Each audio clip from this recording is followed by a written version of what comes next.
L'école aujourd'hui, de ce qu'on a appris, c'est le seul moyen, la seule voie pour devenir quelqu'un dans la vie. Comment quelqu'un qui ne va pas à l'école peut réussir? Donc si vous dites ça, c'est imposer une volonté. C'est pas la seule voie. Et d'ailleurs, même c'est la voie la plus risquée. Mais pourtant, vous êtes allé loin à l'école, au fait. Oui, mais moi, quand le médecin prend 7 ans pour devenir docteur, c'est pas en 7 ans qu'il soigne le malade.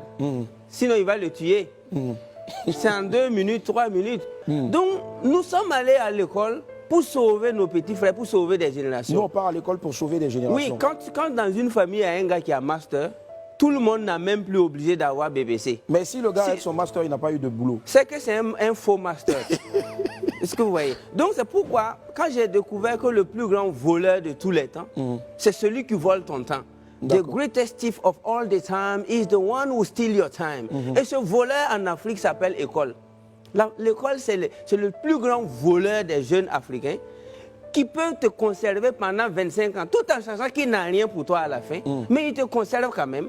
C'est pourquoi j'ai dit à la jeunesse africaine que nous ne sommes pas des Chinois. Les Français, les Américains, les Indiens, et ils vont à l'école pour préserver des acquis. Parce que les arrière-grands-parents étaient riches. Mais si ton papa n'a rien, ta maman n'a rien, c'est toi qui cherches master, mais tu n'auras que tes yeux pour pleurer après. Parce Donc, qu'est-ce qu'il faut faire au lieu de chercher ce qu'il faut faire, il faut chercher l'essentiel. L'essentiel, c'est de savoir lire et écrire, de savoir raisonner. Et tu rentres dans l'auto-éducation. Pourtant, on lit et écrit, on apprend à lire et à écrire à l'école. Oui, mais quand on va remonter en 3000 ans avant Jésus-Christ, ils ont bâti les pyramides comment? Là, moi, je repose la question. Mais c'était des gens qui apprenaient dans le tas. Allez-y étudier l'histoire des Platon, les Aristote, les Épicures. À l'époque, la sagesse était livrée en live. Vous travaillez, ils faisaient des one-third, one-third, one-third. One-third, ça dit un tiers de ton temps, c'est pour apprendre. Un autre tiers de son temps, c'est pour appliquer. Et un autre tiers, c'est pour aider les autres. Donc, les gars prenaient cours maximum 3-4 heures par jour, et le reste c'était pour travailler et bâtir. Mais aujourd'hui, nous avons une jeunesse capable de prendre cours de 8h à 18h, comme si c'était pour fabriquer des avions. Et alors qu'après, c'est juste pour devenir chômeur. Donc, on ne peut pas risquer toute une vie et une jeunesse à la recherche d'un papier sur lequel on écrit nom, prénom, diplôme et puis cachet.